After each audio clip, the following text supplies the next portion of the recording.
আমি নিজে রায়ের বাজার বুদ্ধিজীবী গোরস্থানে গিয়ে গণকবর জিয়ারত করেছি। সেখানে গণকবরের যে লম্বা লাইন দেখলাম, তাতে ন্যূনতম সেখানে 200 মানুষকে মানে নাম পরিচয়হীনভাবে যাচ্ছে তাই করে নৃশংসতমভাবে কোনো জানাজার নামাজ ছাড়া, গোসল ছাড়া তাদেরকে সেখানে দাফন করা হয়েছে। কোনো কোনো কবরে আমরা ওখানকার কবরস্থানের খাদেমরা বলল যে 2 জন 3 জন 5 জন পর্যন্ত লাশ ডাম্প করা হয়েছে রাতে। তো এই ধরনের গণহত্যার গল্প আওয়ামী লীগ 71-এর সাথে চেতনা বিক্রির অংশ হিসাবে আমাদের বলেছে। আর আমরা জুলাই আগস্টের এই গণহত্যা নিজ চোখে দেখলাম এবং গণকবর দেখলাম। গণ অভ্যুত্থানের পরে বাংলাদেশকে কেমন দেখতে চাচ্ছেন? বাংলাদেশের ইতিহাসের সবচেয়ে গৌরবময় উজ্জ্বলময় একটা সময় ছিল 2024 সালের জুলাই এবং আগস্ট। আমাদের গত 5 যুগের মধ্যে এত বড় একটা ছাত্র জনতার আন্দোলন আমাদের চোখে পড়ে নাই। আমরা যারা ইতিহাসের বইতে 1969-এর গণঅভ্যুত্থান পড়েছি অথবা 1990-91-এর এরশাদ বিরোধী আন্দোলনের কথা পড়েছি, তার তুলনায় আসলে এটা অসাধারণ। এবং শুধু তাই না, আমরা বোঝার চেষ্টা করছিলাম যে শুধু বাংলাদেশ না, এর বাহিরেও এই ধরনের বড় আকারের ছাত্র জনতার আন্দোলন গত শতাব্দীতে অথবা আজ অবধি কোথায় কোথায় হয়েছে। কিন্তু আমরা বাংলাদেশে অথবা এই এলাকার এক্সাম্পলে খুব ভালো কোনো এক্সাম্পল পাচ্ছি না। এটাকে আমি নিজে বাংলা বসন্ত বলি।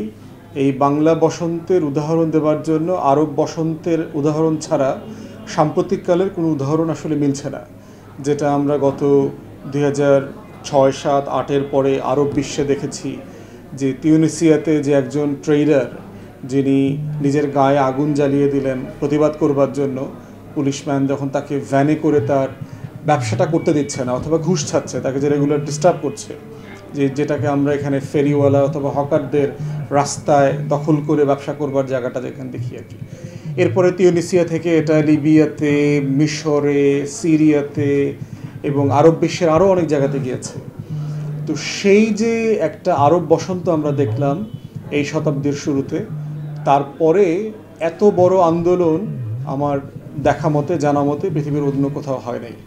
আমেরিকাতে গত বছর 2 আগে লয়েড জর্জ, যে একজন কালো মানুষকে পুলিশ পিটায় এবং গলায় পা দিয়ে চেপে ধরে যে হত্যা করেছে, তার প্রতিবাদে কিন্তু সারা আমেরিকাতে বিভিন্ন শহরে, বন্দরে, ছোট ছোট এলাকাগুলোতে, বড় বড় সিটি কর্পোরেশনগুলোতে কিন্তু ব্যাপক আন্দোলন হয়েছে, প্রতিবাদ হয়েছে। তো এই কারণে যদি এটার সাথে তুলনা করতে হয়, এটা আমার মনে হয় যে এটা তার থেকে আরও বেশি ম্যাসিভ ছিল। এত মানুষের অংশগ্রহণ এটা ওই আন্দোলনে ছিল না। সাম্প্রতিককালে আমরা যেটা দেখেছি গাজার ব্যাপারে যে প্রতিবাদ হয়েছে সারা দুনিয়াতে, এটা অবশ্যই একটা অন্য বাস্তবতা, যে একটা রাষ্ট্রীয় গণহত্যার প্রতিবাদ সারা দুনিয়াতে যেটা হয়েছে। এবং ফিলিস্তিনের ইস্যুটা অনেক পুরাতন, প্রায় 80 বছরের অথবা তারও বেশি চিন্তা করলে, বেলফোর ডিক্লারেশন ধরলে 100 বছরের পুরাতন একটা ঘটনা, সেটা নিয়ে যেটা হয়েছে। তো বাংলাদেশ এবং আমাদের দক্ষিণ এশিয়া অঞ্চলের জন্য এটা অবশ্যই অত্যন্ত গৌরবময়, উজ্জ্বল একটা ব্যাপার।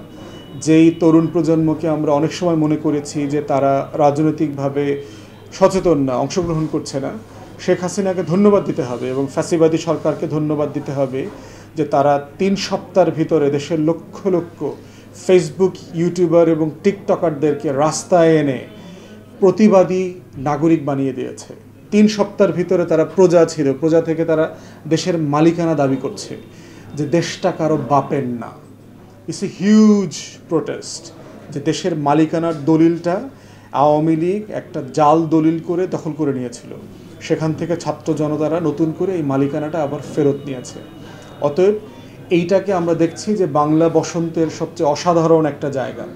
এবং এই তরুণরা একটা নতুন রাজনীতির সন্ধানে আছে, তারা নতুন ভাষা খুঁজতেছে, নতুনভাবে দেশটাকে দেখতে চায়, নতুন করে দেশটাকে গড়তে চায়। পুরাতন শব্দ, ভাষা, রাজনীতির বদলে একটা নতুন পশ্চিমা ধাঁচের একটা কল্যাণমূলক রাষ্ট্রের ধারণা তারা তাদের সবার মুখে আমরা দেখলাম।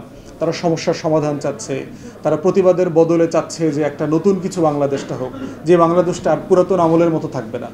তো সেই জায়গাতে আমরা খুবই আশাবাদী যে বাংলাদেশে যে একটা গণ অভ্যুত্থান হয়ে গেছে, যে গণহত্যা হয়ে গেল, গণহত্যাটাও নৃশংসতম গণহত্যা বাংলাদেশের ইতিহাসে। জাতিসংঘ বলেছে যে 650 নাগরিক ন্যূনতম খুন হয়েছে, তার ভিতরে 67 জন শিশু আছে যাদের বয়স 18-র নিচে, এবং এই সংখ্যাটা আমরা ধারণা করছি এই সংখ্যাটা হাজারের উপরে হবে যারা খুন হয়েছে। আমি নিজে রায়ের বাজার বুদ্ধিজীবী গোরস্থানে গিয়ে গণকবর জিয়ারত করেছি।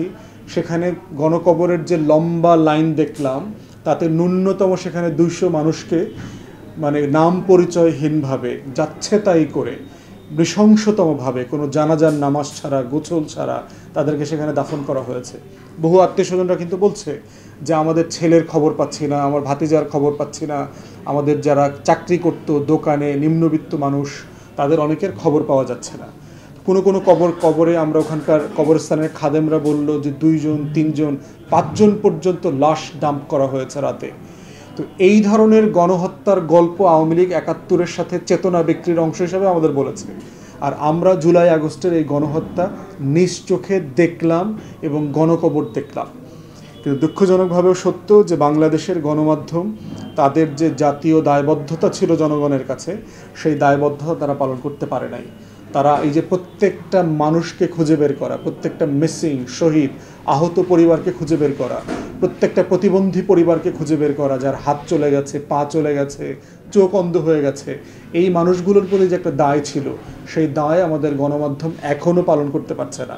তাদেরকে আমরা অনুরোধ করব প্রত্যেকটা পরিবারের গল্পকে জাতির সামনে তুলে ধরেন। সে কেন মারা গেল, কিভাবে মারা গেল, কার গুলিতে মারা গেল, কোন এলাকাতে প্রতিবাদ করতে গিয়ে মারা গেল, তারা কারা ছিল ওখানে। সোশ্যাল মিডিয়াতে এত বেশি ভিডিও ফুটেজ আছে, যদি কেউ সিরিয়াসলি চেষ্টা করে প্রত্যেকটা ঘটনা তদন্ত করে একটা বিচারের জায়গায় নেওয়া সম্ভব বলে আমরা মনে করি। তো এই সব মিলিয়ে হচ্ছে এই গণ অভ্যুত্থানটা আমাদের জন্য যেমন অনেক কষ্টের, আমাদের শত শত হাজার হাজার তরুণকে আমাদেরকে হারিয়ে যেতে দেখেছি আমরা। গুলিবিদ্ধ সাঈদ, মুগ্ধ, ইয়াফিজ, ইয়ামিন, নাফিস, বহু ছেলে হারিয়ে গেছে আমাদের মধ্য থেকে। আবার এটা অনেক গৌরবের যে বাংলাদেশের জনসাধারণ, ছাত্র সমাজ যে প্রতিবাদের ভাষা দেখিয়েছে, তারা পরিষ্কার করে বলে দিয়েছে যে দিল্লির দাসত্ব আমরা মেনে নেব না, বাংলাদেশের স্বাধীনতা সার্বভৌমত্বের প্রশ্নে কোনো আপোষ করা হবে না, বাংলাদেশের জাতীয় স্বার্থের প্রশ্নে কারো ভ্রুকুটি, কারো চক্ষু আমরা মেনে নেব না। এইটা খুব পরিষ্কার বক্তব্য। অতএব এই গণ অভ্যুত্থানে শুধু আওয়ামী লীগের পতন হয়নি, আওয়ামী লীগের সাথে যত দালাল বি টিম ছিল, জাতীয় পার্টি 14 দল এবং তাদের যারা বিদেশি প্রভু ছিল দিল্লি পার্টিকুলার, তাদের সকলের পতন হয়েছে এবং নতুন করে এই দেশের মানুষের চোখ খুলে গেছে। তাই আমাদের আশা এবং আহ্বান যে তরুণ প্রজন্ম তাদের এই যে লড়াই এবং যে অভ্যুত্থান যেটা তারা সাকসেসফুলি করেছে সেটাকে যেন তারা বাঁচিয়ে রাখে, এটা আমরা আশা করব। বর্তমান সরকারের মেয়াদ কতদিন হলে সেটা যৌক্তিক বলে মনে হবে? দেখেন, মেয়াদের ব্যাপারের থেকেও আমাদেরকে বুঝতে হবে যে গণ অভ্যুত্থানটা কেন হয়েছে। গণ অভ্যুত্থানটা কোনো সময়ের ব্যবধানে হয় নাই যে আমরা 3 বছরের জন্য কাউকে সরিয়ে দিচ্ছি, 6 মাসের জন্য সরিয়ে দিচ্ছি। গণ অভ্যুত্থানটা হয়েছে একটা কজের জন্য, একটা স্বপ্নের জন্য। সেই স্বপ্নটা কি? বৈষম্য বিরোধী একটা বাংলাদেশ বিনির্মাণের জন্য হয়েছে। এটা এক পর্যায়ে গিয়ে যেহেতু শত শত শহীদের লাশ পড়েছে এখানে, এটা পরবর্তীতে স্বৈরাচার বিরোধী একটা আন্দোলনের জায়গাতে গেছে। কিন্তু অরিজিনাল থিমটা ছিল একটা বৈষম্য বিরোধী বাংলাদেশ বানানো, যেটা আমাদের স্বাধীনতার ঘোষণাপত্রেও ছিল। এখন স্বাধীনতার ঘোষণাপত্রে কিন্তু বলা হয়নি 71 সালে যে কতদিনের মধ্যে আমরা বাংলাদেশটাকে বৈষম্যমুক্ত করব। এটা একটা লম্বা জার্নি। এখন এর মানে এটা না যে কোনো একটা অন্তর্বর্তীকালীন সরকার আসলে সে অসীম সময়ের জন্য, অনন্তকালের জন্য ক্ষমতায় থাকবে। আমরা মনে করি তার প্রধানতম কাজ হচ্ছে একটা সুষ্ঠু গ্রহণযোগ্য নির্বাচনের আয়োজন করা। এই সুষ্ঠু গ্রহণযোগ্য নির্বাচন আয়োজন করবার জন্য তাকে অনেকগুলো প্রস্তুতি নেবার প্রশ্ন আছে। তাকে নির্বাচন কিভাবে আয়োজন হয়, বাংলাদেশের নির্বাচন কমিশন এটার সাথে জড়িত থাকে, বাংলাদেশের নির্বাচন কমিশনের কর্মকর্তারা জড়িত থাকে, বাংলাদেশের টোটাল প্রশাসন জড়িয়ে যায়, বাংলাদেশের আইনশৃঙ্খলা বাহিনী এটার সাথে জড়িয়ে যায়, বাংলাদেশের স্থানীয় সরকারে যারা কাজ করেন, টিএনও ইউএনও থেকে শুরু করে যারা স্কুলে কলেজে চাকরি করেন, সবাই কিন্তু এই নির্বাচন প্রক্রিয়ার সাথে জড়িয়ে যায়।